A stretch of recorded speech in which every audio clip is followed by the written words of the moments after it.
Buenos días, buenas tardes para todos que estáis conectados aquí a nuestra tercera sesión del Seminario en Educación para la Justicia Global.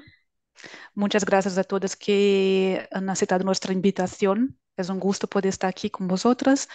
Y os explico que esta es una iniciativa de cooperación interuniversitaria que nace entre la Fundación Autónoma Solidaria de la Universidad Autónoma de Barcelona, la Universidad de Antioquia, desde la Escuela Interamericana de Bibliotecología y la Facultad de Educación, y la Universidad Autónoma de Baja California desde la Facultad de Ciencias Humanas. Para esta tercera edición, de este tercer cohort del Seminario de Educación para la Justicia Global, tenemos como tema Universidad y Activismo, y hoy vamos a hablar específicamente sobre movimientos sociales en las aulas, los efectos y afectos del activismo en la docencia, la investigación y la producción académica. Para eso, quiero dar la bienvenida para las personas que hemos invitado, la cual agradezco muchísimo que habéis aceptado la invitación. Por eso quiero presentar primero, voy a hacer una primera ronda de presentación. Después pasaré la palabra a cada una de las personas, de las ponentes que tenemos aquí, a partir de algunas preguntas que estaré haciendo para motivar el debate que mm, queremos dialogar hoy. Y nuestro objetivo aquí con ese tema de hablar sobre los movimientos sociales nos está motivando a hablar sobre nuestras experiencias vividas, encarnadas, como personas investigadoras, docentes, estudiantes, y la relación entre las acciones de activismo y la participación en los movimientos sociales y sus impactos en la vida académica. Es un tema súper importante y emergente en la actualidad y esperamos ver si podemos trazar estos puentes entre la academia y la vida política, la acción social y las maneras de ser estar diferenciadas en el mundo desde perspectivas, otras perspectivas decoloniales, perspectivas también de la mirada de la justicia global. Bueno, para eso, como este es un seminario de cooperación entre tres territorios diferentes, aquí tenemos la María Isabel Gómez, que representando la Universidad de Antioquia. La María Isabel es licenciada en Pedagogía Infantil desde la Universidad de Antioquia, con diplomado en Gestión de la Calidad en Educación Inicial, maestra de primeras letras con experiencia en procesos de lectura y escritura, proyectos de biblioteca de aula y amante de literatura infantil. Também ha participado en proyectos de educación popular y comunitaria con el colectivo de educación popular Paulo Freire y la Mesa Ambiental de Sabaneta. Investigadora del Grupo de Investigación Bibliotecas desde Abya, Sociedades y Culturas de Del Sur. También hoy contamos con Rogelio Ruiz Ríos, que es investigador del Instituto de Investigaciones Históricas de la Universidad Autónoma de Baja California, doctor y maestro en Historia por el Colegio de Michoacán, licenciado en Historia por la Escuela de Humanidades de la Universidad Autónoma de Baja California, miembro del Sistema Nacional de Investigadores del Consejo Nacional de Humanidades, Ciencias y Tecnologías Nivel 1. Y el Rogelio desarrolla como temas de investigación tendencias historiográficas recientes, tensiones entre historia y memoria, predicamentos historiográficos en el Antropoceno, procesos de colonización y de ocupación en Baja California, comunidades, utopías y futuros. Y como docente imparte las asignaturas Enfoques Contemporáneos de la Historia, Teoría de la Historia, Procesos Migratorios en México en los siglos XIX y XX, en el programa de maestría y doctorado en Historia. Y por último, aquí también hablando desde Barcelona, tenemos la participación de Luisa Faustini. Luisa Faustini Torres es investigadora postdoctoral en la Universidad Autónoma de Barcelona, posee un doctorado en Ciencias Políticas y Sociales de la Universidad Pompeu Fabra. Previamente completó un máster en Gestión de la Inmigración en la Universidad Pompeu Fabra en 2015 y un máster en Relaciones Internacionales en el Instituto Barcelona de Estudios Internacionales, donde se especializó en Gobernanza Global y Política Exterior. Su investigación doctoral se centró en la relación entre las políticas de migración externas de la Unión Europea y la democratización de los países del vecindario sur del Mediterráneo, con un enfoque particular en Marruecos como estudio de caso. Sus principales áreas de investigación son las políticas de migración y su intersección con los procesos sociales. Y bueno, no me he presentado antes, yo soy Rosana Carvalho, soy técnica del área de cooperación y educación para la justicia global de la Fundación Autónoma Solidaria, también en la Universidad Autónoma de Barcelona. Bueno, con esto, con esa breve presentación, introducción, agradeciendo también que contamos aquí con la presencia ya de varias personas, otras también que nos están acompañando por la transmisión directa por YouTube, por el canal de la Escuela Interamericana de Bibliotecología, por lo cual también agradecemos muchísimo por todas las gestiones, todo el trabajo que están haciendo de esa parte técnica de comunicación muy importante. Damos inicio a nuestro diálogo. Por lo cual, vamos a ver, aquí yo voy a invitar a vosotros primero a hablar desde vuestra experiencia personal. Empezamos desde así, desde vuestra experiencia vivida, encarnada.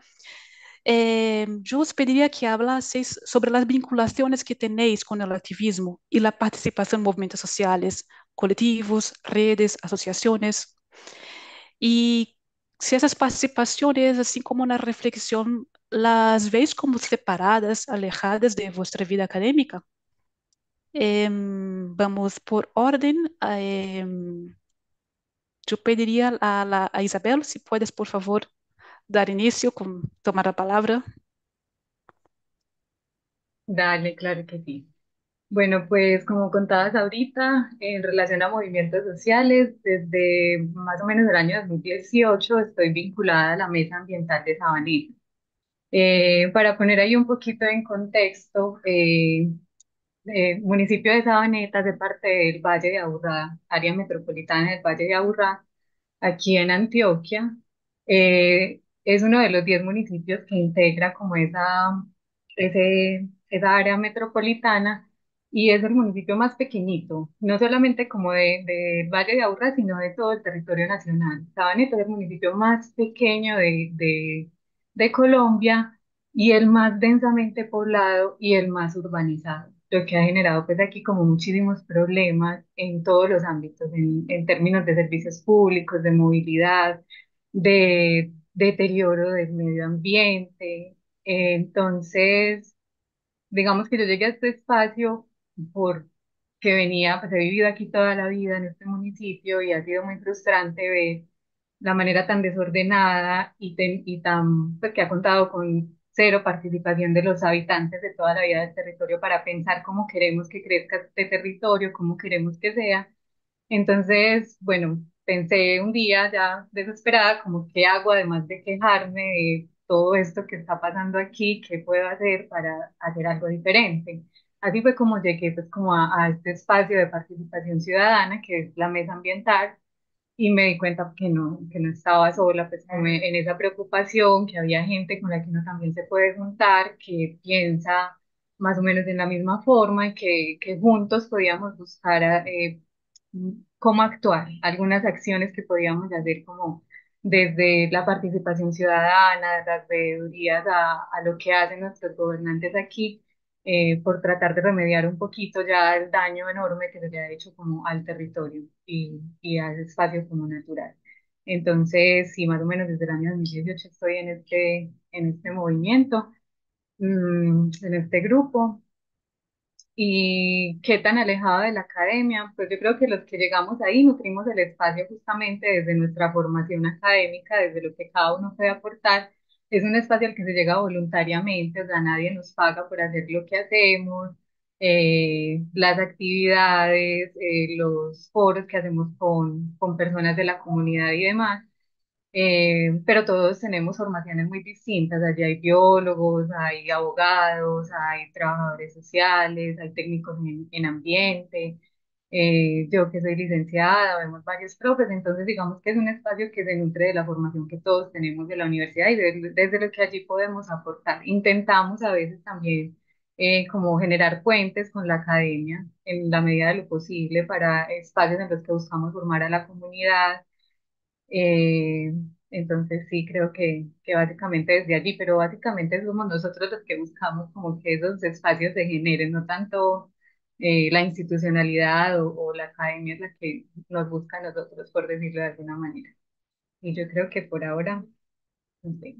Hasta ahí podría dejar. Gracias, Isabel. Es interesante lo que comentas, que es la academia que busca también al colectivo. Esto, si después puedes también como explicarnos mejor bueno, no sé si una próxima sesión, en la próxima rodada de preguntas y desenrollar, porque es muy interesante pensar eso también, como ni siempre son los académicos que están buscando los colectivos, pero también los colectivos también pueden necesitar de la academia para dar respuesta, para dar algunos tipos para cumplir algunas necesidades también. Pero yo, ahora para dar seguimiento así en la orden de preguntas, pasaría para Rogelio, si nos cuenta, por favor, desde la Baja California, sobre tu experiencia. Sí, gracias, Rosana. Muchas gracias por la invitación. Es un placer estar con ustedes. En mi caso, y me vinculé con activismos políticos y sociales en los años 90, sobre todo en los grupos de apoyo al movimiento zapatista, en los grupos de apoyo civil. Aquí desde Tijuana, yo era estudiante en los años 90 de licenciatura y me vinculé con las diversas instancias o denominaciones que después fructificaron en el Frente Zapatista de Liberación Nacional, que era una organización de colectivos de acompañamiento civil al zapatismo y que pues persistió y marcó, recuperó y promovió la agenda del EZLN a escala civil, ciudadana, comunitaria en todo el país. Desde esa organización pues formé parte de comités sobre todo estudiantiles y a partir de ahí en los años 2000 pues ya lo que movió buena parte de las movilizaciones en este país en las cuales me pude involucrar, pues ya tenían que ver con la exigencia del cumplimiento de los acuerdos de San Andrés, con el posicionamiento de la agenda de los pueblos originarios y después lo que motivó nuestro acompañamiento en las calles, así en términos masivos, pues fueron los lamentables sucesos de Ayotzinapa en el 2014. Después de eso, he estado vinculado más en términos académicos con diversos grupos y redes que buscan hacer o vincularse, tener un trabajo complementario con grupos comunitarios, sobre todo desde la antropología y la historia, a partir de redes de historia del tiempo presente y de un grupo de trabajo en el que participo, en el que hay gente de diversos países de Latinoamérica, que es el grupo de trabajo de comunidades utopías y futuros, que concentra o congrega sobre todo gente de antropología, aunque también habemos gente de otras disciplinas, como en mi caso de historia. Y lo que he percibido a lo largo de estos años, de estas décadas, pues hay cierta disociación entre lo que significa el trabajo académico y lo que significa o representa el trabajo a escala comunitaria. Hay un manto de sospecha sobre el trabajo y los puntos de vista académicos. Hay ciertas reticencias, hay un intelectualismo, es lo que noto. Y coincido con María Isabel, en los últimos años lo que he percibido es un afán, y justo de eso platicaba el lunes pasado en un seminario de tesis. Hay un afán de ciertos colectivos o personas del mundo académico por conciliarse o buscar aceptación dentro de los movimientos sociales y comunitarios, al grado de que también llega un momento en que se vuelve, o sea, se ha vuelto difuso el poder identificar qué aportes podrían, en términos conceptuales, en términos metodológicos o incluso teóricos, podrían representar algunos agentes provenientes del mundo académico, del ámbito académico, cuando se insertan en los movimientos sociales, porque por lo regular la tendencia tiende a ser envolvernos o cumplir una función de voceros o de voceras o de incluso de ventriloquia, de lo que ciertas agencias subalternas buscan hacerse eco en la opinión pública. Eso son mis consideraciones iniciales.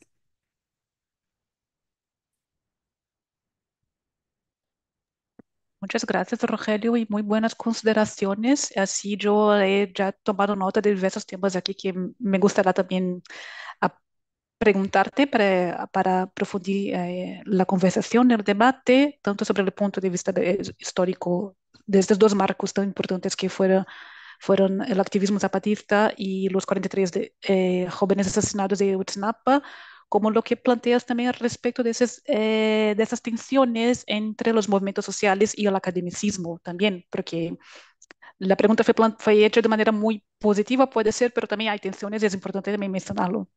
Y bueno, y esta posición también puede ser cuestionable de los académicos como voceros de las comunidades también que necesitamos, también tiene un punto de vista crítico, yo creo también por lo que nos está contando.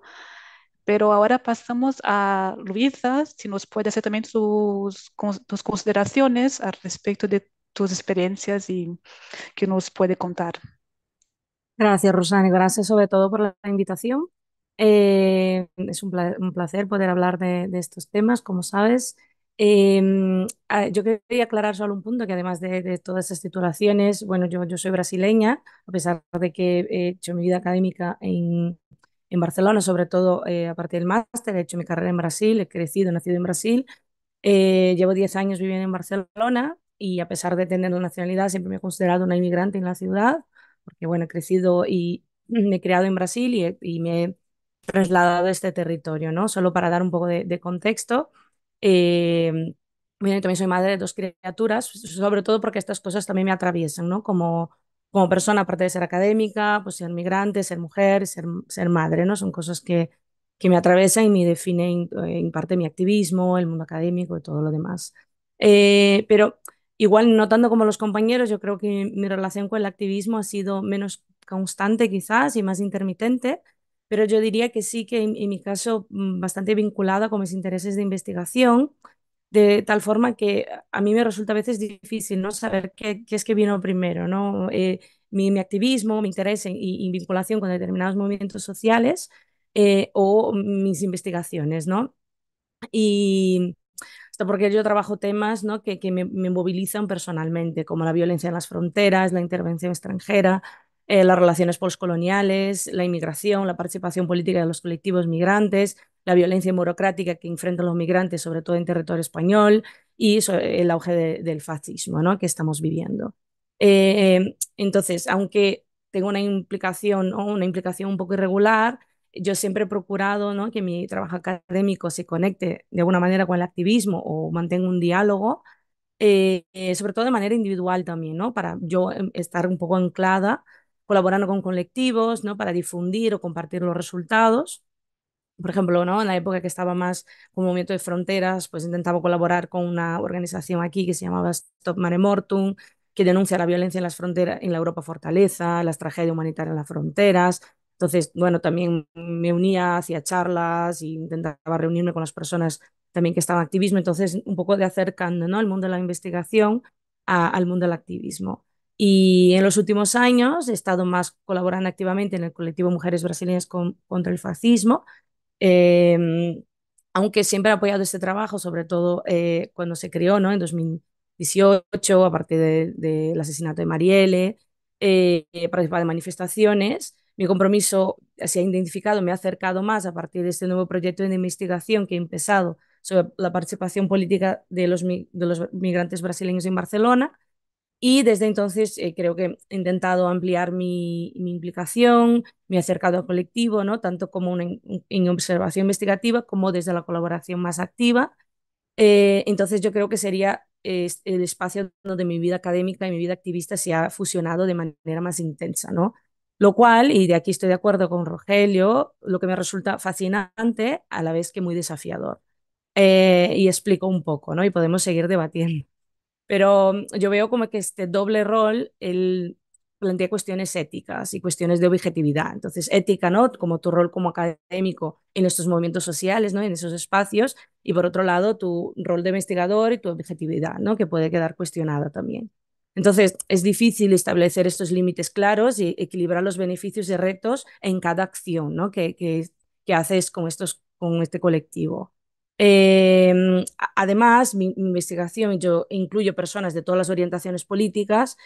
En ocasiones tengo esta idea de necesito mantener un perfil bajo dentro del movimiento social para preservar mi objetividad y mi rol académico. Entonces, hay estas cuestiones con las redes sociales, de no puedo, no, tengo que limitar mi exposición en los medios digitales, que es algo que se usa mucho. Entonces, aún así surgen, yo diría, desafíos constantes sobre hasta dónde puedo involucrarme y cada decisión yo creo que tenemos que sopesar los riesgos, ¿no? Sobre todo para los colectivos y para su trabajo y las prioridades, ¿no? Especialmente también en momentos de urgencia social, como el auge de la extrema derecha, que a la vez que yo planteo hasta dónde puedo ir, yo también quiero involucrarme porque creo que es necesario, ¿no? Es un momento que llama mucho con lo que está pasando en Brasil. Y eso se complica aún más cuando la extrema derecha es mi objeto de investigación. Entonces, el trabajo y haciendo un trabajo de campo cualitativo y a la vez queriendo implicarse en los movimientos sociales, pues cómo equilibras todos estos frentes. Entonces, yo diría que tengo este desafío y igual es algo que me gustaría debatir entre la identidad de activista y el rol de investigador, ¿no? Y el hecho de querer preservarse a la vez que preservar las cuestiones en los movimientos. Y sinceramente, por lo menos desde los departamentos de ciencias políticas, no hay mucha preparación, ¿no? Cómo afrontar estos retos. Pero bueno, en un resumen que creo que siempre he tratado de integrar mi trabajo académico con los colectivos sociales y creo que es muy importante, ¿no? Para tener un impacto real y que sea accesible y que seguiremos hablando, ¿no? Con relación con respecto a esto.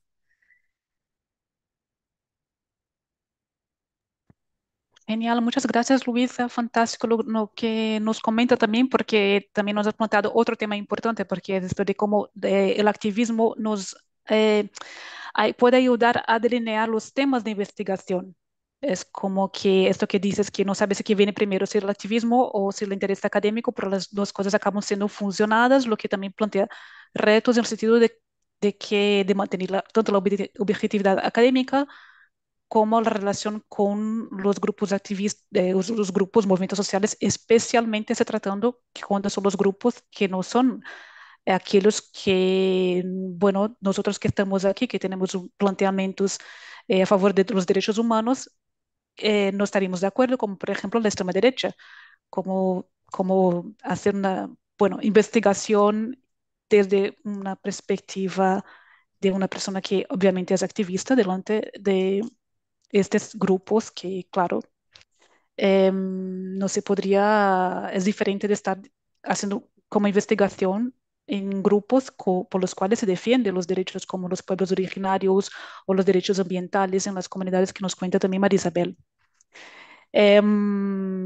Bueno, yo, entre tantos temas que habéis tocado, yo voy a hacer una otra pregunta que es un poco, que saliendo un poco del tema de la investigación, pero si queréis también dar seguimiento y profundizar esos temas que ya habéis traído, que sería cómo se pueden incorporar esas perspectivas también en la docencia, porque cada uno de vosotros trabajáis, son también profesores, trabajáis también en la docencia, o están dando seguimiento para hacerlo en el futuro, o bueno, por lo menos todos estáis vinculados a la universidad y compartís la experiencia de ser estudiantes.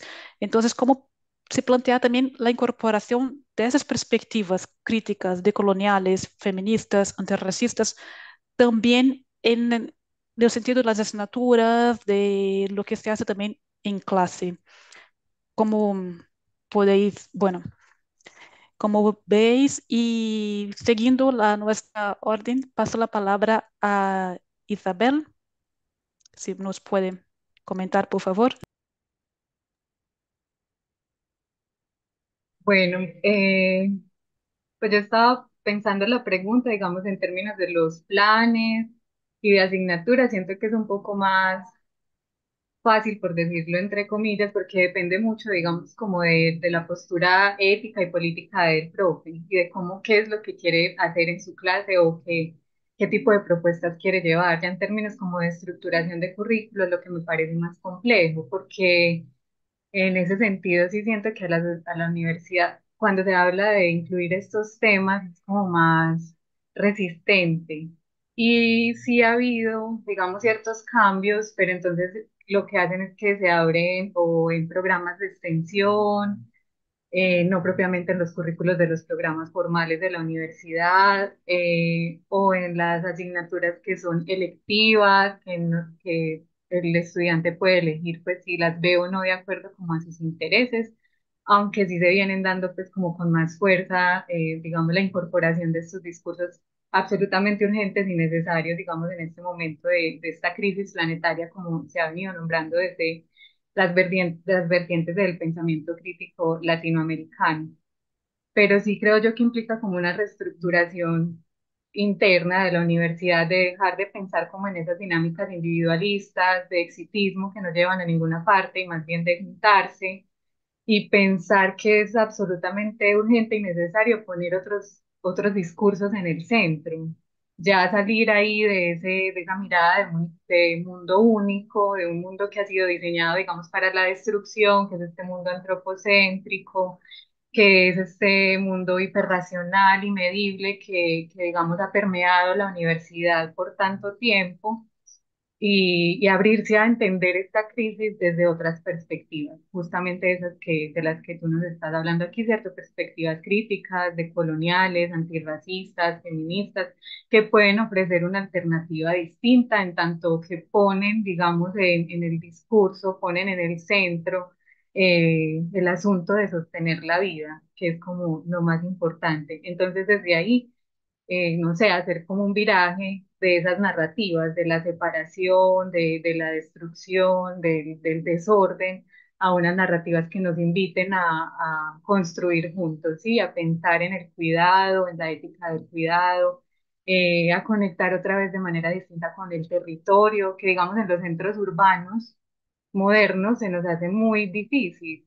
Que digamos en los aportes que sí nos hacen los movimientos sociales indígenas, afro, que tienen una relación muy diferente con el territorio, con la vida, con el cuidado de esta, y creo que hacia ahí es el viraje que tiene que dar la academia también.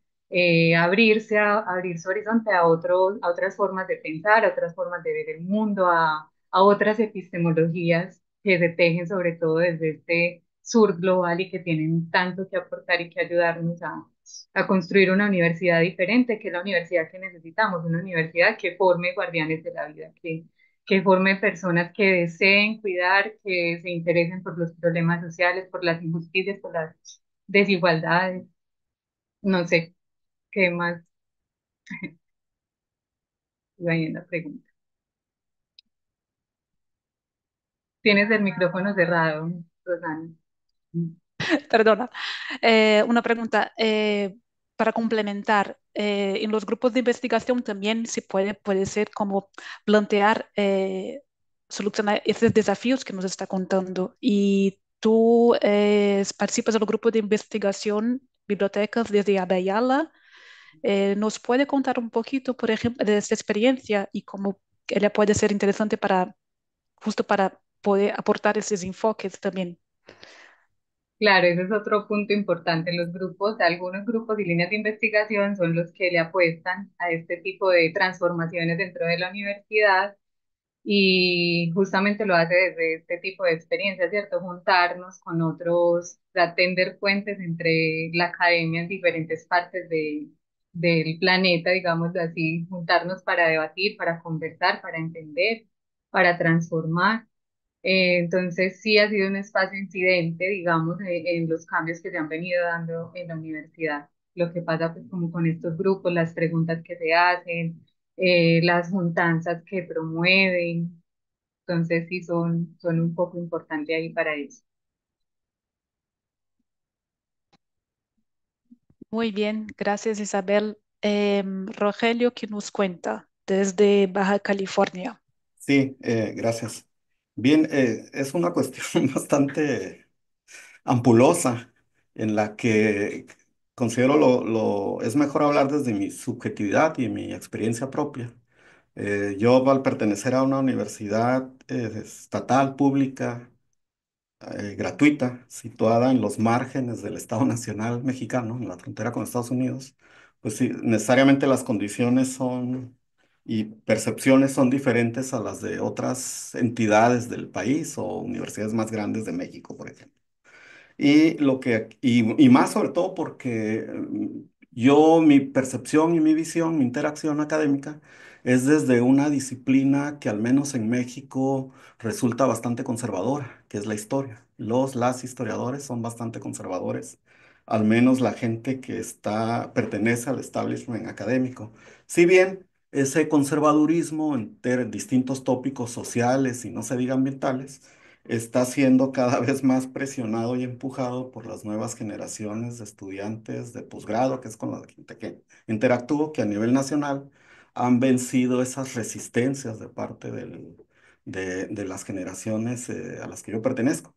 Las estudiantes cada vez más presentan tópicos sociales y ambientales bastante provocadores, desafiantes y urgentes.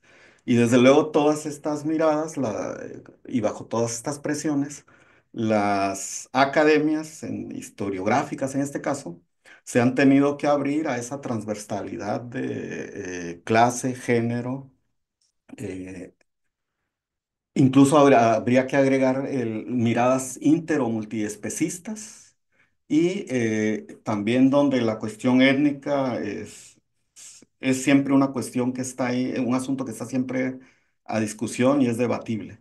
Eh, y está atravesado sobre todo por la agenda académica que están posicionando las nuevas generaciones, que en México tienen que ver con cuestiones de una violencia bastante escabrosa, álgida, que tienen que ver con temas relacionados con la búsqueda de desaparecidos y desaparecidas, con temas migratorios, la violación sistemática de derechos humanos por parte del crimen organizado, por parte del Estado-Nación, los derechos ambientales, la violencia también concentrada contra activistas, defensores de la madre naturaleza, y sobre todo los movimientos feministas y las exigencias de justicia transicional, que en México cada vez más concitan movilizaciones y cuentan más con el respaldo de nuevas generaciones de académicos. Esto poco a poco ha contribuido a abrir más que censura, autocensura que percibo en las instituciones universitarias, donde si bien contamos con libertad de cátedra, hay cierto sedimento conservador, reticente a acompañar más allá del ámbito académico todos este tipo de preocupaciones de tipo social y ambiental. Y yo lo he experimentado también a partir del tipo de temas que yo introduzco en mis cartas descriptivas, en mis asignaturas, que en mi caso se facilita por el tipo de temas el cual yo imparto o comparto en el aula. Tienen que ver con teoría de la historia, con enfoques contemporáneos de la historia, donde desde luego asuntos como esas tensiones entre historia y memoria, las relaciones entre historia y antropoceno o capitaloceno, la cuestión de lo naturcultural, tienen cabida. Pero aún así encuentro que el estudiantado que viene de licenciaturas con programas de estudio o planes de estudio muy tradicionales, eh, aún siendo jóvenes, tienen poco o nulo conocimiento de estas temáticas, aunque cada vez se están abriendo más a sus expectativas a partir de estas presiones a las que he señalado desde el inicio de mi presentación, de mi locución. Y lo que veo es también una tensión entre el rol de académico y activista, que lo he visto yo mismo o lo he experimentado yo mismo con algunas tesistas que he tenido, por ejemplo, que tienen preocupaciones de tipo interespecista y donde no han sido muy fructíferos o no han logrado conciliar las teorías, las metodologías de tipo académico con las preocupaciones de tipo activista. Porque si bien me queda claro y yo mismo creo que lo he practicado así, me queda claro que en la calle, en el campo es válido para poder generar mayor interacción y empatía y comunicación con la gente, el tono panfletario que debemos asumir el convencimiento pleno con emociones y afectos que estamos apostando dentro de cada discurso. En el ámbito académico, si bien, retomando a Derrida en los espectros de Marx, está prohibido el reposo a toda forma de buena conciencia y debemos mantener siempre la empatía hacia lo que consideramos las causas más viables, válidas y necesarias con el resto de la humanidad y de los seres vivientes y sintientes. También debe prevalecer cierto término o punto en el que buscamos o aspiramos a cierta objetividad académica, que eso sería lo que validaría nuestro trabajo y los salarios y estímulos que percibimos. Porque si vamos a convertirnos nada más en cajas de resonancia y en repetidores de lo que la gente que no tiene estos privilegios académicos que tenemos en las universidades o en los centros de investigación, que devengamos, pues entonces no vería yo la necesidad de estar recibiendo y percibiendo mayores estímulos y salarios de parte del erario que paga nuestros sueldos, nuestra infraestructura, nuestros medios, nuestras investigaciones. Entonces ahí veo una tensión no resuelta. Yo mismo he rechazado invitaciones a formar parte de grupos de trabajo aquí en la frontera de México-Estados Unidos que buscan involucrarse o buscan investigar cuestiones que aquí son bastante preocupantes, como la migración porque considero que no considero que logren penetrar y que logren, en esas invitaciones que he recibido, y que logren eh, hacer un aporte más allá de la satisfacción académica o los beneficios económicos que les pueda dar o redituar a los quienes forman parte de esos grupos. Hablo desde mi ámbito, desde el ámbito de la historia y un poco de lo que me puedo interactuar con la gente de antropología. Desde luego que en otras disciplinas y en otras profesiones como trabajo social, como pedagogía, incluso gente de filosofía o de literatura, a veces he visto que hay una mayor compenetración con ese tejido social.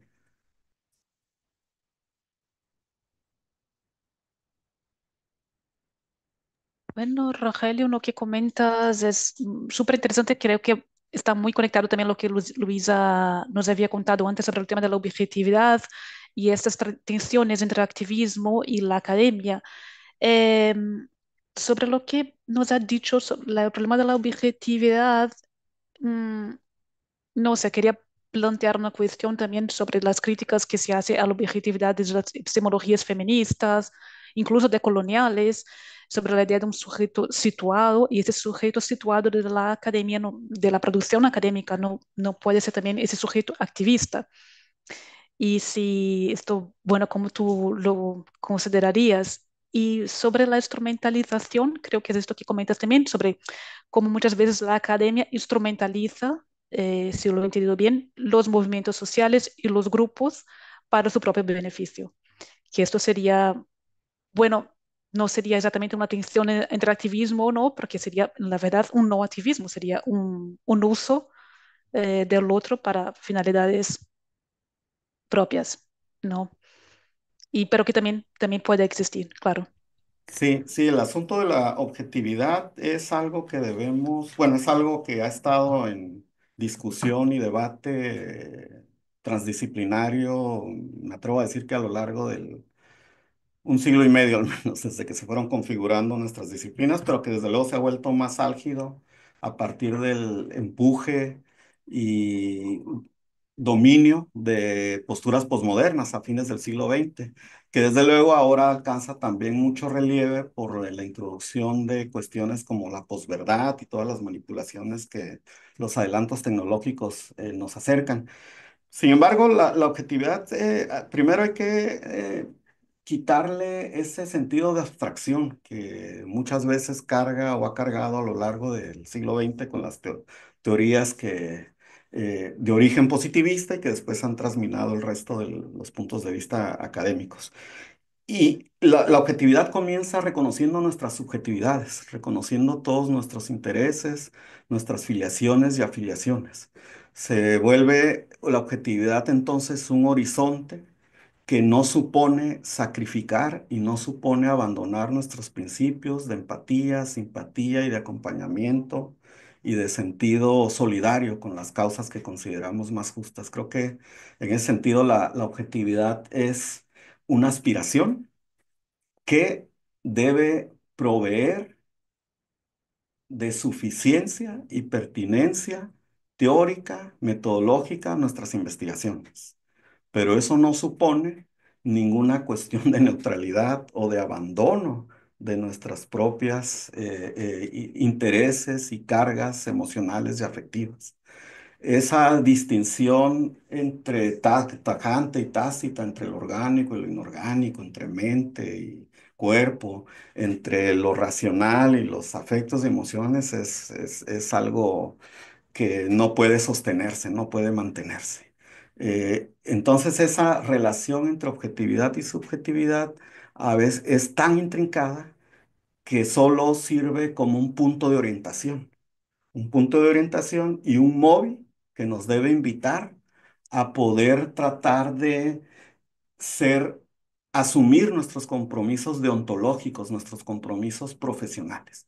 Creo que esos son los límites de esa objetividad, pero que aún así continúa siendo un horizonte, una fuerza, una utopía que buscamos conseguir y conquistar. Y en el sentido de la relación entre lo académico y el activista o la activista,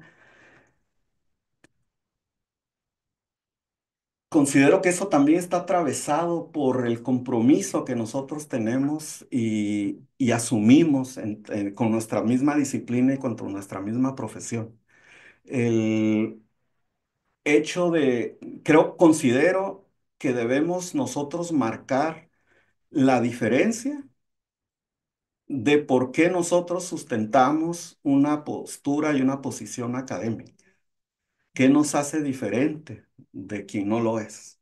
Eso debe ser algo que tenemos que tener bastante arraigado e indicado nosotros y buscar comunicar y establecer esos lazos que nos permitan vincularnos con lo social, porque hay también una tendencia y una serie de desafíos que plantean siempre cuál es la utilidad del conocimiento histórico.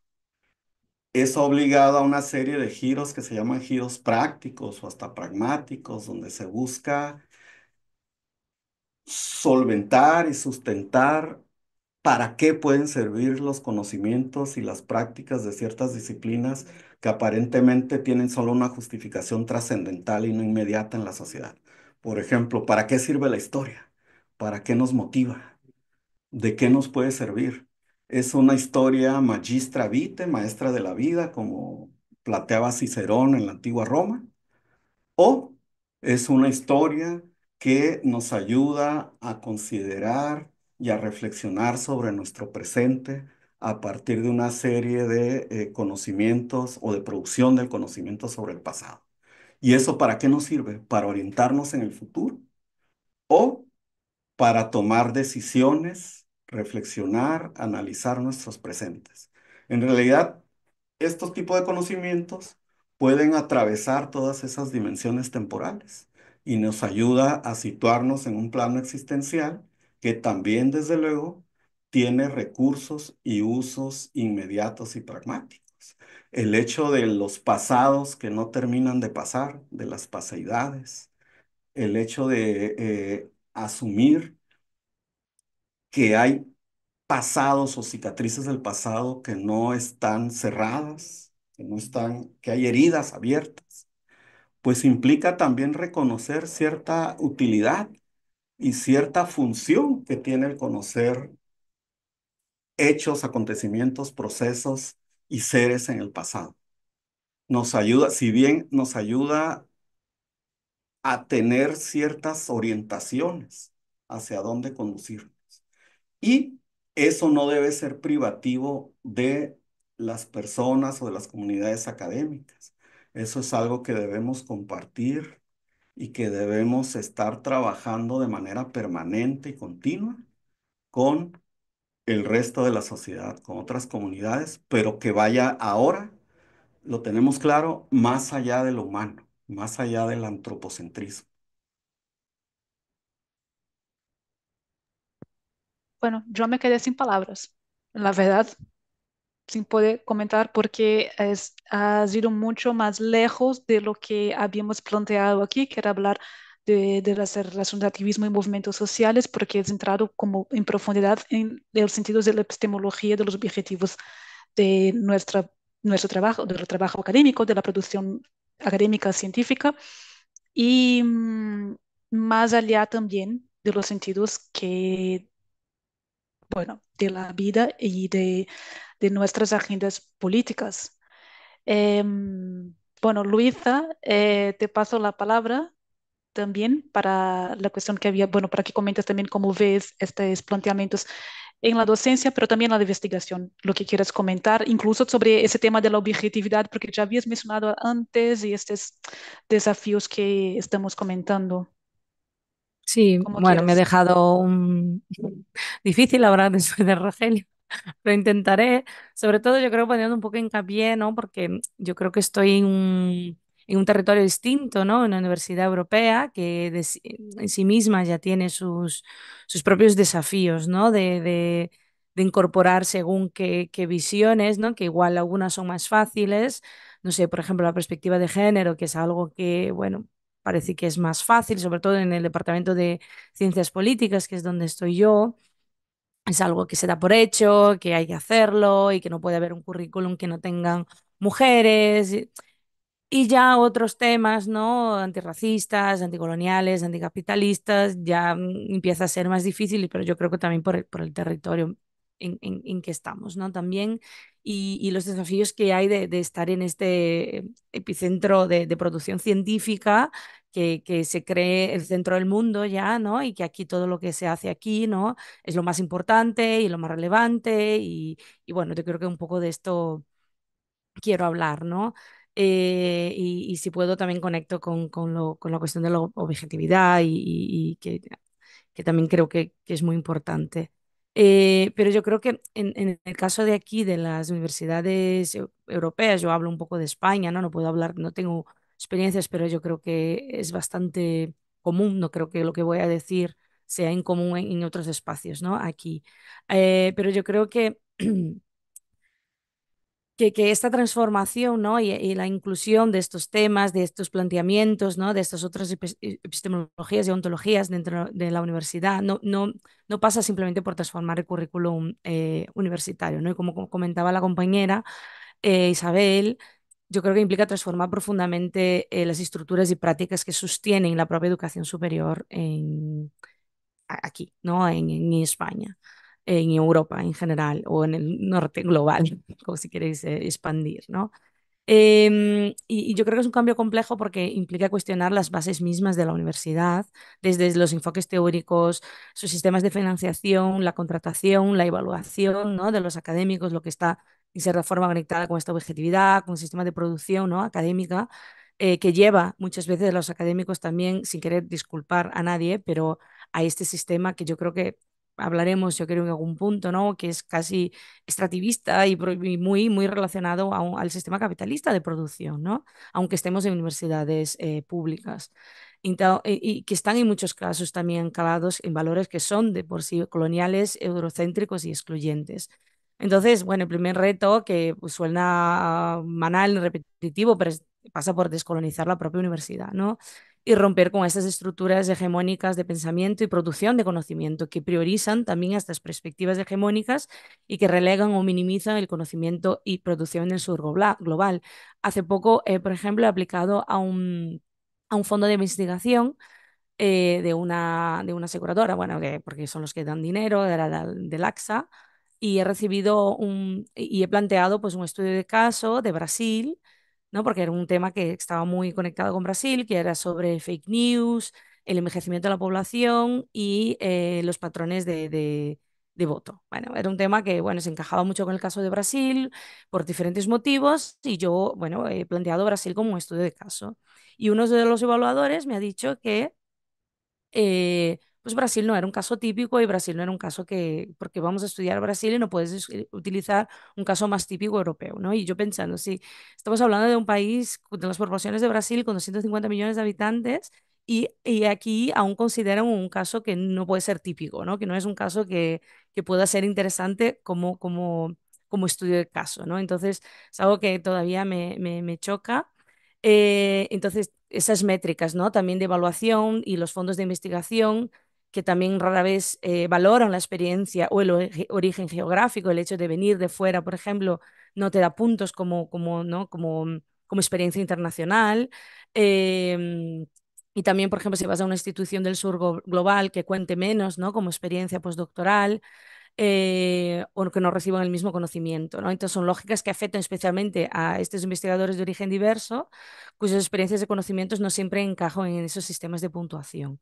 Luego sistemas de contratación que también suelen reproducir estas jerarquías, y acaba que la academia sigue siendo en gran medida un espacio homogéneo. Si tú miras ¿no? a los cuadros de investigadores, de personas que son contratadas y tienen sus cátedras, bueno, veréis que son mayoritariamente blancos, hombres, ¿no? de origen muy poco diverso.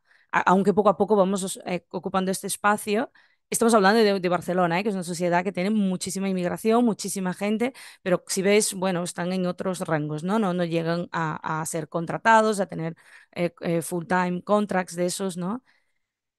Y también quería mencionar la cuestión de los contenidos curriculares, que, bueno, se va aumentando, se va dando un poquito de espacio, pero yo lo que percibo es que cuando se incluyen esos temas críticos, por ejemplo, ¿no? La cuestión de género, incluso teorías decoloniales o antirracistas, siempre suelen considerarse como periféricos, ¿no? Y de interés limitado. Nunca entran de forma estructural, ¿no? Y de forma transversal en las asignaturas. Entonces se enmarcan en esta perspectiva como marginal, excepcional, o se hace una optativa, ¿no? En que se puede tratar esto, pero nunca de forma más transversal. Entonces, la enseñanza la tiende a estandarizar el conocimiento y evitar esas preguntas difíciles y mantenernos en una visión más simplista, lo que no me deja de sorprender y como el compañero hablaba, ¿no? Que historia solía ser un departamento conservador.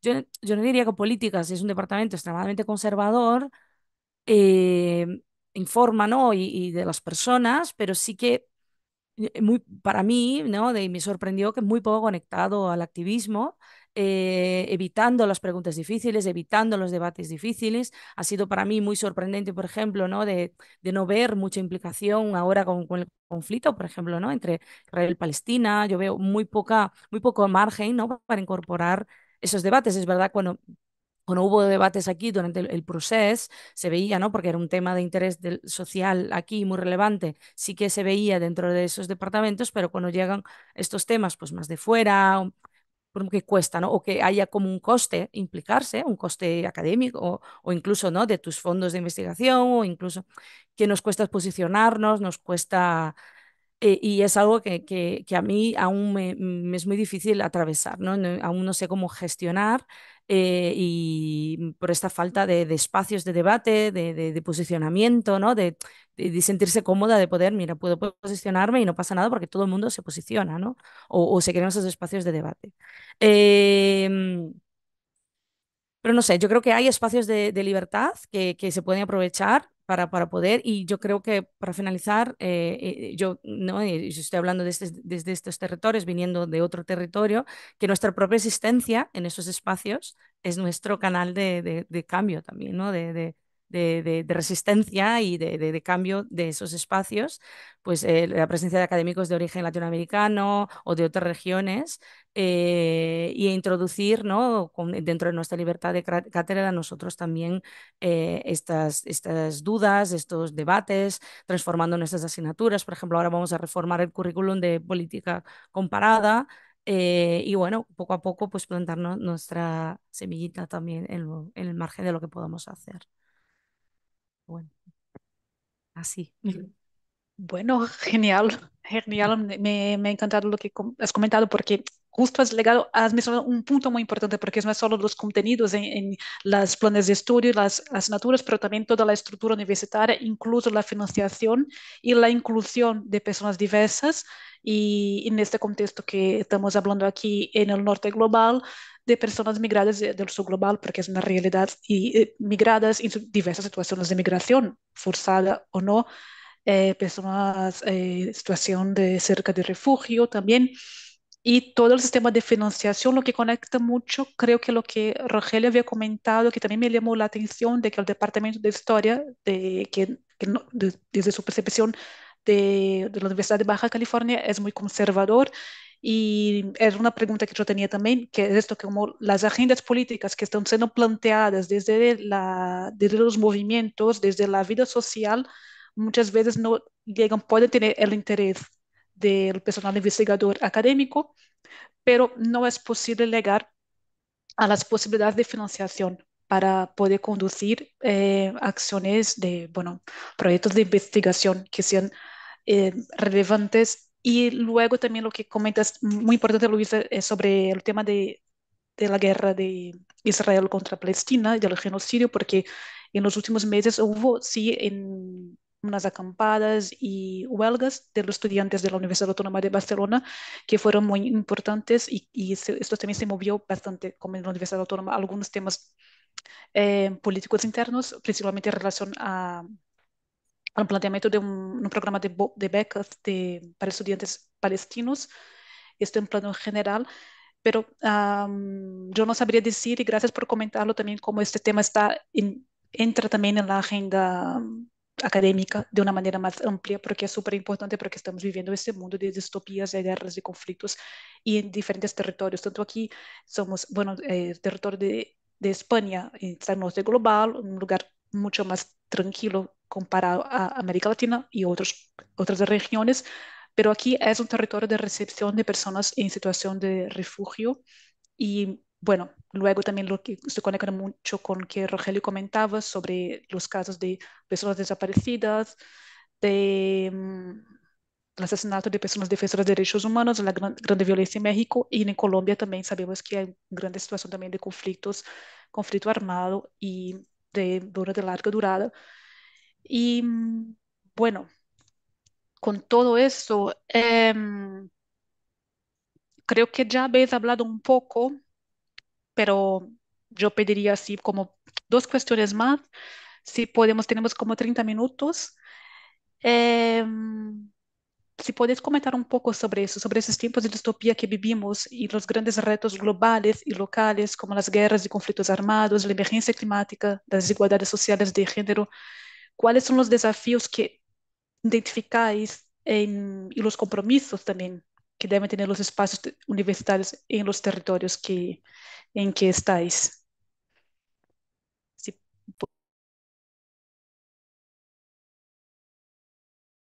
perdona, pasamos por una ronda muy rápida y después seguimos a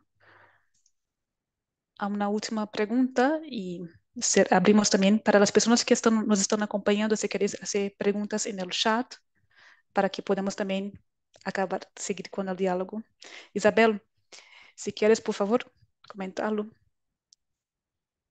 Bueno, pues pensando como en esos desafíos, eh, creo yo que es justamente que podamos desde las universidades poner en tensión eso que nos está pasando en el mundo, ¿cierto? Y que hace parte de esa globalidad en la que ahora estamos, queramos o no, y que viene de esa visión del mundo que es la que ha imperado por tanto tiempo. Entonces, generar como esos espacios, hace falta generar, abrir más espacios de debate para conversar de esos temas que a veces incomodan, que de los que nadie quiere hablar. Eh, Cuestionarlo, ¿cierto? Proponer, espacios en los que se pueda proponer. Y siento yo pues, que desde ahí aportan un montón construir con los movimientos sociales y con las comunidades, porque también te queda el asunto en que todo lo importante, lo que vale la pena pensar y discutir pasa dentro de la universidad y no. Hay que ampliar también como esas fronteras de la universidad y sentarse a combatir, a compartir y a conversar y a debatir con las comunidades, que también allí se tejen y construyen un montón de saberes que son muy válidos y oportunos y necesarios justamente para lograr transformar, como decía ahora, como esas narrativas, para poder superar, en palabras de Arturo Escobar, esa narrativa de la separación y poder transitar hacia una narrativa de la interdependencia, que es con todo, con las personas que habitamos este mundo, con los problemas de las personas que habitan este planeta, si no nos toque directamente a nosotros, con la tierra también, con la naturaleza. Entonces, sí, creo yo que vale la pena un montón que la universidad logre abrirse a debatir también, ¿cierto?, estos asuntos con las comunidades que pueden aportar la elaboración de otras categorías, de otros asuntos conceptuales y teóricos y prácticos que nos ayuden, digamos, un poco a salir de estas crisis que se tejen en múltiples dimensiones que nos pasan pues ahorita a todos, digamos, en el mundo. Mm, no sé, lo dejaría hasta ahí por ahora. Muy bien. Rogelio, ¿quieres comentarnos algo más?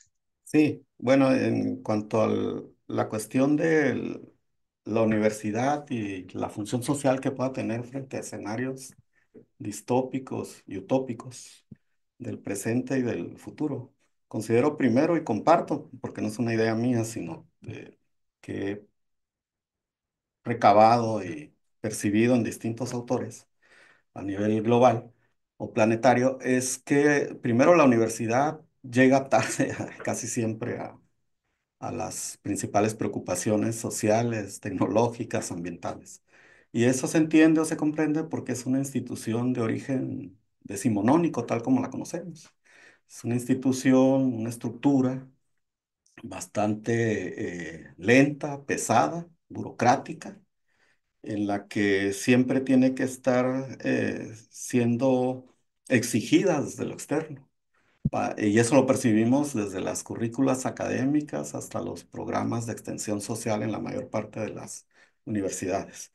Y eso también genera esto que ha sido acusado como extractivismo académico, es decir, que dentro de los esquemas neoliberales que nos rigen, competitivos, de exigencia, donde tenemos que demostrar que trabajamos constantemente, llenando múltiples formatos y buscando financiamiento por donde se pueda, pues eso obliga a que hagamos o que se preste mucho a simulaciones. En México lo vivimos, por ejemplo, a través del Sistema Nacional de Investigadores, donde prácticamente los estímulos y reconocimientos vienen, te los dan por kilo, es decir, tienes que presentar un cúmulo de trabajo, llenar indicadores y sin importar el contenido y el tipo de aporte que uno pueda estar haciendo a los temas de investigación. Mientras ese esquema y esas dinámicas sigan prevaleciendo, difícilmente las universidades van a poder estar más en sintonía y con apertura. Siempre hay excepciones con otro tipo en un diálogo de saberes. Y aún así, pues las universidades o algunas universidades y grupos de investigación se mueven. Por ejemplo, en las últimas 2 décadas al menos, se habla de una indigenización de los saberes académicos, es decir, que hay una recuperación de ese tipo de miradas, cosmogonías, cosmovisiones, formas de existir en el mundo, de ser y existir en el mundo no académicas, que habían estado obliteradas por la modernidad o las modernidades, y en las cuales los académicos, las académicas, están recuperando y valiéndose de ellas, hablando un diálogo bastante nutritivo, tenso también, entre saberes. Todo esto para poder confrontar los desafíos, los retos que imponen un aparente futuro distópico, que es una herencia y un legado de la posmodernidad. De hecho, parte de las explicaciones epistemológicas, ontológicas que se hacen por el auge de las memorias, de los patrimonios, esas halos nostálgicos que parecen estar asentándose sobre nuestras sociedades, pues tienen que ver quizá se ha planteado con esa incertidumbre que se planteaban en los años 90 ante el empuje globalizador de tipo económico, la estandarización de prácticas culturales, de consumo cultural, y que generó en el pasado o en representaciones e idealizaciones del pasado un nicho, una especie de refugio para conservar aquello que pensábamos que se estaba perdiendo. Y eso generó, desde luego, también un presentismo. Señalan sobre todo diversos historiadores como François Artaud, Hans Ulrich Gumbrich, Aleida Asman, donde dejó de importar el pasado y dejó de importar el futuro. Y lo único que estaba latente, que era válido, era el presente. Un presente amplio, extendido, porque el futuro aparece apocalíptico, aparece dislocado, aparece bastante agobiante, aparece un futuro aterrador incluso, y lo vemos ahora con muchas de las cuestiones irreversibles del cambio climático. Pero dentro de eso asoman también otra vez esperanzas, asoman otra vez utopías, pero ya no en términos de los metarrelatos, de esos grandes relatos emancipadores que nos prometían paraísos a nivel global o planetario, sino que, como dice, por ejemplo, una historiadora polaca, Ewa Domańska, que a su vez recupera de distintos grupos y de interlocución en el mundo o en el planeta, lo que hay que formar ahora son, o persistir en esas pequeñas utopías, en hacer de nuestros entornos inmediatos espacios seguros, libres, dinámicos, flexibles, que den lugar a las diferencias, que finalmente las diferencias, a la simultaneidad de lo no simultáneo, que es como está configurado el planeta, dar lugar a lo complejo. Y esas pequeñas utopías son las que nos deben estar, en las que debemos cifrar nuestras esperanzas y debemos estar cifrando nuestras expectativas de futuro con que den lugar otra vez a lo utópico. Y esos espacios pueden ser desde el aula, donde ya esas relaciones entre docentes y estudiantes deben ser más horizontales, menos verticales, menos jerárquicas, menos impositivas, y donde, o incluso nuestros hogares, nuestras familias, nuestros barrios, y a partir de ahí estar en un sistema, en un entramado de relaciones, empezar a configurar otra vez anhelos y sueños, ideales para un futuro más igual, más equitativo. Y considero que eso necesariamente va más allá de la universidad y requiere la persistencia, requiere el diálogo constante, la interacción más comunidades que van más allá de lo humano. Bueno, muy interesante, Rogelio, lo que estás diciendo. Yo estaba aquí pensando, escuchando, porque en ese tema sobre las distopías y sobre, eh, principalmente debido a la emergencia climática, la situación que vivimos hoy, que se está hablando cada vez más de una distopía del fin del mundo. Esto es eso que, bueno, que es como una urgencia que nos está atingiendo, que nos está creando muchas veces incluso ansiedad y una dificultad de ver más allá para otros futuros posibles, y que desde las perspectivas decoloniales, indígenas, muchas veces hay esa lectura también de que sí que otros futuros son posibles y que es posible, sí, utopías. Tú, yo pediría que pudieras elaborar un poquito más, porque has hablado de indigeneidades y cómo las perspectivas indígenas pueden sí cambiar la universidad y se pueden aportar también estas utopías. Sí, una de las pequeñas utopías que nos comenta puede ser también las utopías desde los pueblos indígenas, los pueblos originarios. Sí, básicamente cuando en términos académicos se habla de indigenización de los saberes, es dar entrada a saberes que han estado ahí, que no han sido arrasados, no, pese a los empeños que se han hecho desde la modernidad, desde el norte global o desde los colonialismos internos. Hay formas de ser y existir en el mundo que resultan más compatibles en nuestras relaciones con la naturaleza, reconociéndonos también como parte de ella, abandonando esa dicotomía ilustrada entre naturaleza y cultura, reconociéndonos en ella. Y desde luego esos saberes, esas formas de ver y concebir el mundo, están ahí, nos rodean. Y lo que se ha hecho en términos académicos es buscar, desde cuando se plantea de la indigenización de los saberes o desde los poshumanismos o algunos poshumanismos, es decir, que van más allá de esa noción de situar al ser humano en el centro del universo, lo que buscan es recuperar prácticas que sean más conciliables. Por ejemplo, se habla de decrecimiento económico. Hasta ahorita eso suena en términos institucionales, sociales, globales, desde el establishment, desde los saberes legitimados, eso suena a una locura.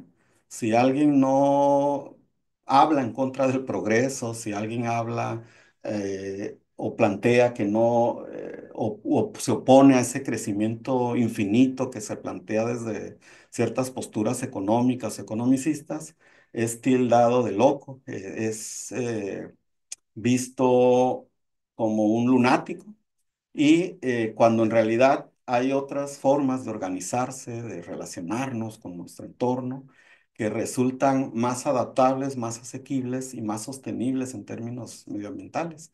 Eso también ha implicado el involucramiento de agentes, de comunidades no blancas, no del norte global o no metropolitanas que han también llevado los saberes, son una especie de mediadores entre las distintas comunidades y sociedades de nuestro planeta. Está el brasileño Ayrton Krenak, por ejemplo, Kerry Wolf en Estados Unidos, y aquí en México, en Centroamérica, hay una cantidad enorme de mujeres, sobre todo, que han estado aportando sus visiones más conciliables con la naturaleza, que es una de las emergencias más relevantes y más riesgosas en la actualidad. Y desde luego nada de eso es posible si no tomamos en cuenta también las formas de justicia histórica y social o las reivindicaciones de justicia histórica y social que se están haciendo desde distintas latitudes. Y a lo que invitan es a compartir y celebrar y hacer empáticas las relaciones reconociendo las diferencias.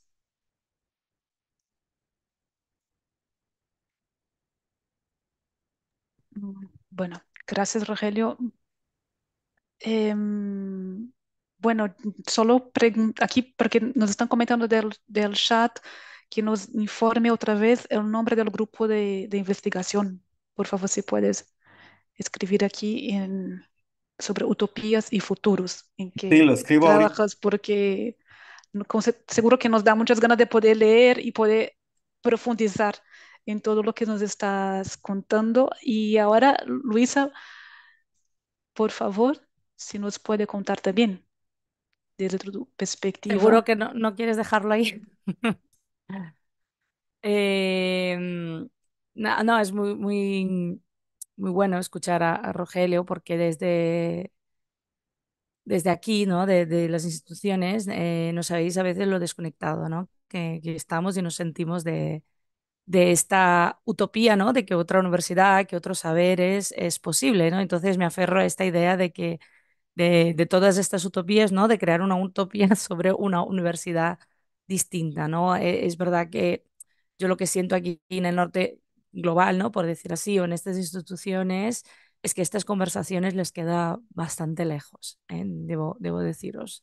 Yo no sé, Rosana, que dentro de donde ella trabaja, pero yo dentro de los son muy empiricistas, no, está muy distante de todos estos debates.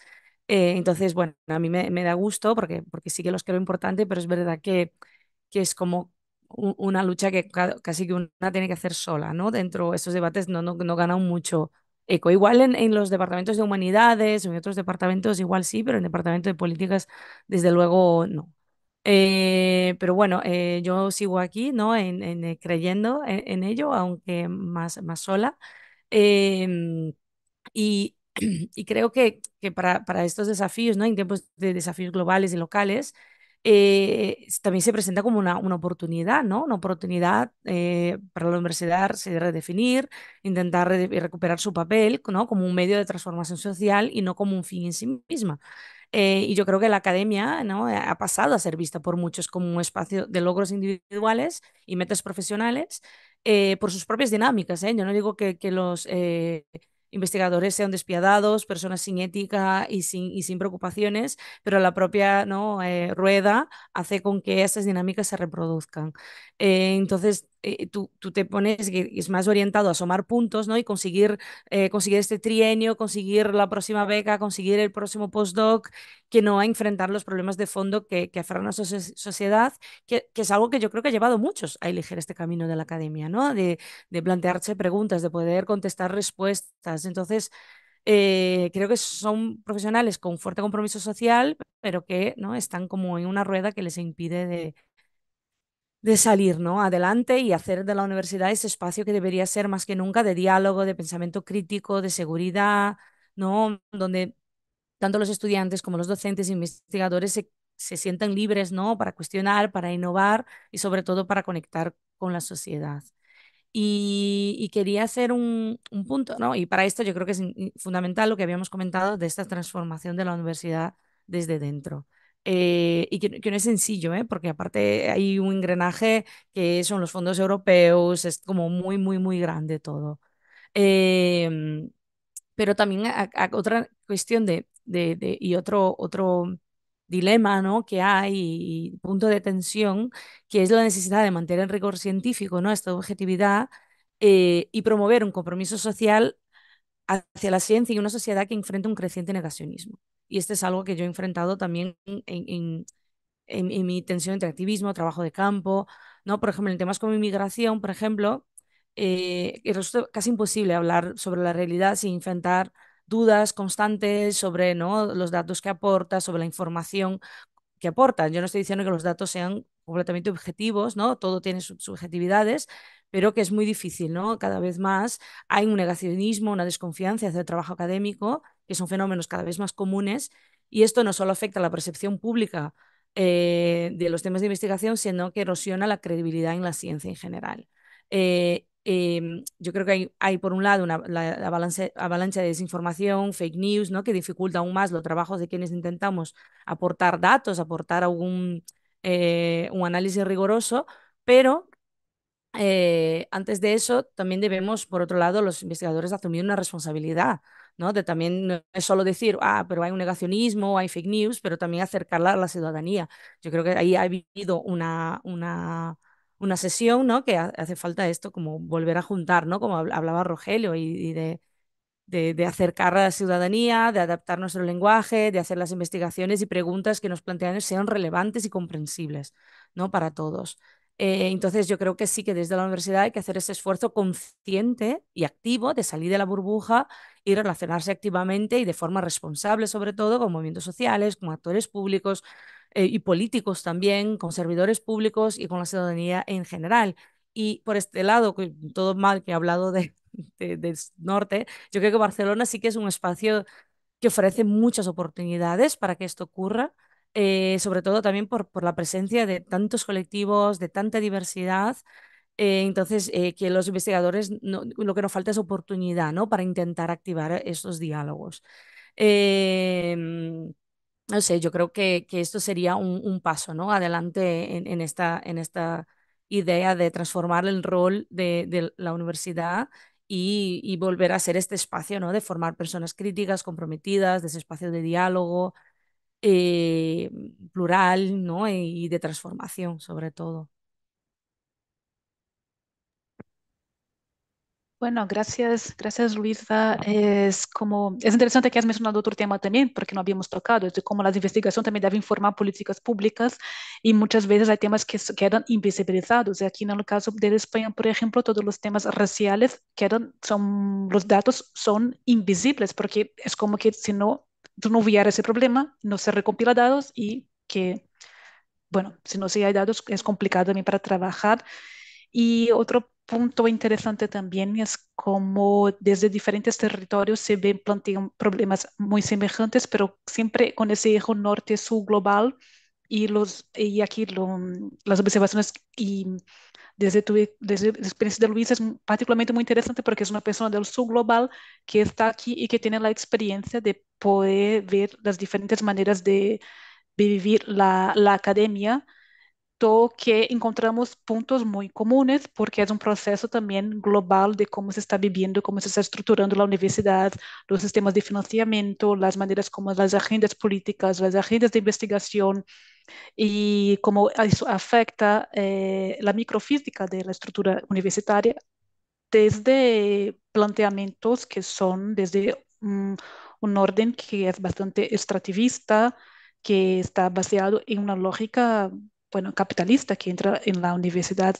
Y esto, para irnos cerrando, que gustaría de preguntar como última provocación, así, para escuchar así como vuestras palabras finales un poco para retomando que vosotros ya habéis hablado, pero así para acabar cerrando como si estamos viviendo ese tiempo de extractivismo académico, de capitalismo académico, la hipervaloración del productivismo, de la competencia entre las personas, esta rueda que la Luisa había comentado, que si están, bueno, que por más motivadas que estén las personas, es complicado salir de esto.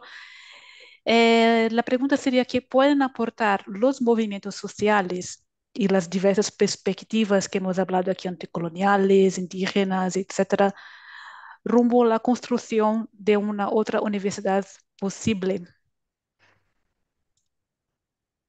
Bueno, no sé, Isabel, ¿quieres comenzar? Sí, pues que tienen para aportar los movimientos sociales absolutamente todo, porque justamente eh, son el opuesto a esa competencia. Son los movimientos sociales lo que buscan y su base es la juntanza. Es el trabajo en comunidad, es apostar porque todos construyamos juntos. Entonces, digo yo, sería la base para poder pensar una universidad diferente, es de estas formas en que operan y en que trabajan los movimientos sociales. Entonces, sí, la universidad no puede seguir pretendiendo transformar las realidades de los escritorios, pues transformar la realidad sin vivir las realidades que hay allá afuera, sin juntarse como ellas, ni seguir como parados en una objetividad que no esté habitada por la sensibilidad. Es imposible no dejarse habitar por la sensibilidad y por todo lo que eso puede movilizar para poder construir y hacer investigaciones desde el espacio universitario. También porque justamente los movimientos sociales nos están invitando todo el tiempo a habitar el daño que ya hemos causado en el planeta. Entonces, habitar ese daño también tiene que hacer que seamos conscientes y tiene que movilizarnos a soñar otras formas posibles de habitar estos territorios, de habitar el mundo en general. Eh, sí, tiene que ser un aporte a una universidad que se piense desde la ética del cuidado, desde la empatía, desde el reconocimiento de todos los que habitamos en ella y de las comunidades donde se encuentran esos centros pues, como de pensamiento y justamente mover ese centro. No podemos seguir pensando las crisis desde el mismo lugar que ha provocado todas estas crisis que estamos viviendo actualmente. Eh, Quisiera leer pues, como un fragmento de Silvia Rivera Cusicanqui como para cerrar con la idea. Ella propone, nos dice que ese desafío de la universidad es pensar esa nueva autonomía que reside en construir los lazos sur-sur, que nos permitan romper esos triángulos sin base de la política y la academia del norte, construir nuestra propia ciencia en un diálogo entre nosotros mismos, dialogar con las ciencias de los países vecinos, afirmar nuestros lazos con las corrientes teóricas de Asia y de África y enfrentar los proyectos hegemónicos del norte con la renovada fuerza de nuestras convicciones ancestrales. Entonces, sí, nuestro norte es el sur. Tenemos que empezar a mirar desde esos otros lugares. Eh, sí, yo con eso cerraría mi intervención. Muchas gracias, Isabel. Ya paso la palabra a Rogelio, por favor. Y qué bonito que comentas también sobre la sensibilidad, sobre los afectos, las emociones y esta mirada desde el sur.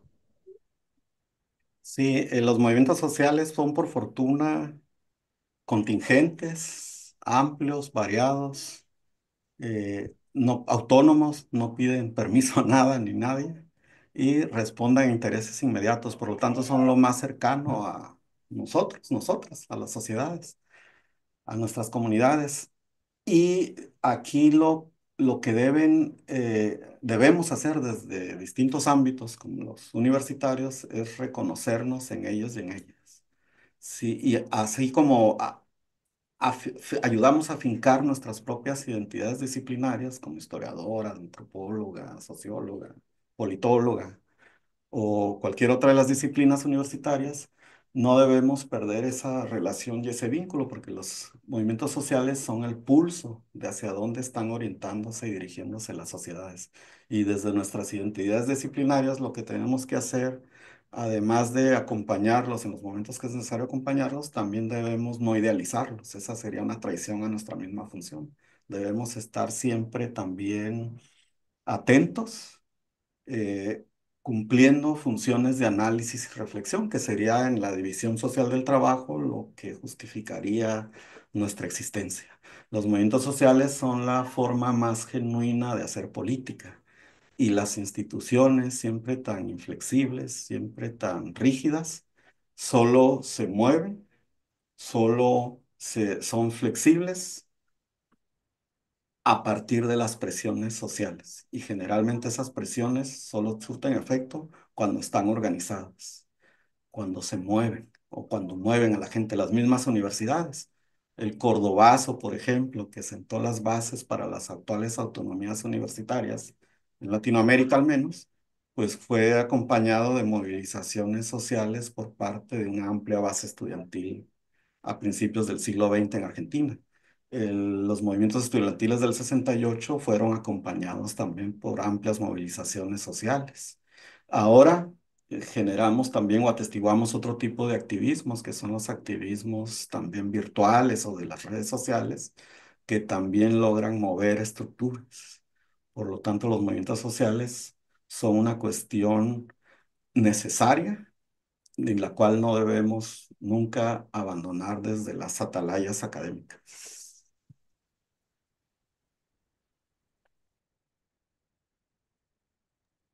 Muy bien, perfecto. Em,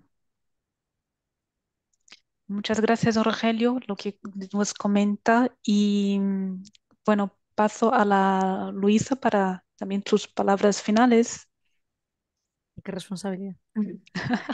No, yo quería simplemente cogiendo el hilo de Rogelio, estaba aquí pensando, ¿no? Todo nuestro rol como activista y estaba pensando que esto de la empatía, ¿no? Y la cuestión de los movimientos sociales en la propia universidad.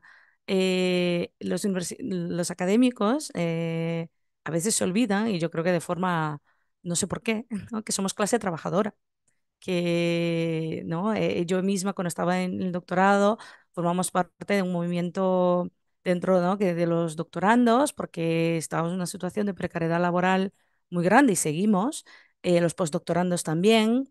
Y desde ahí también se puede mover muchas cosas, ¿no? Con esta conciencia de clase, que a veces se nos mira o nos miramos nosotros mismos como esta élite intelectual, como si fuéramos una élite económica, cuando en realidad, o por lo menos los que la mayoría, ¿no? Salvo tres catedráticos que están allí arriba, no lo somos, somos clase trabajadora y desde ahí yo creo que también se puede mover muchas cosas, ¿no? Muchas conciencias, ¿no? Y porque también tenemos nuestros propios movimientos sociales, sindicalismo, ¿no? Dentro de la propia universidad, ¿no? Para luchar contra estas lógicas, contra esta rueda que nos oprime, ¿no? Y que acaba eh, transformando nuestra forma de hacer ciencia en algo que no es lo que queremos, ¿no? En lo que no es ideal.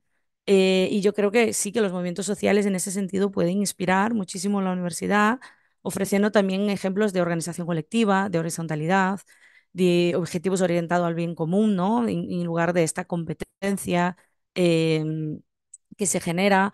Hay muchos problemas dentro de los grupos, ¿no? de investigación, dentro de los departamentos, muchos abusos, abuso laboral, hay muchas cosas, ¿no? Que muchas, no solo el contenido, ¿no? de lo que producimos, pero también la forma, ¿no? cómo se producen.